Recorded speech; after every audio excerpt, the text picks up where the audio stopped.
এরা কারা? কোথা থেকে এলো এরা? হ্যাঁ, আপনারা জানেন এরা কারা।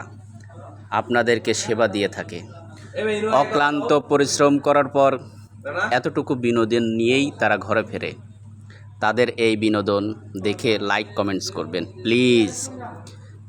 তাই আমি বলবো, আপনারা যারা হসপিটালি ইন্ডাস্ট্রিতে জব করেন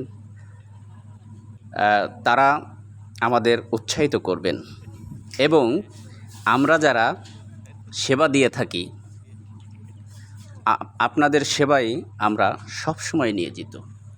দেখেন এতটুকু বিনোদনের ভিতরে কি তারা অনেক অনেক মজা পাচ্ছে। দেখেন খায়নি তারপরেও টুথপিক দিচ্ছে, ইভেন হাত ধোয়ার জন্য ফিঙ্গার বল নিয়ে আসছে। আহ, কি শান্তি, কি মজা এদের ভিতরে। থ্যাংক ইউ, ভালো থাকবেন।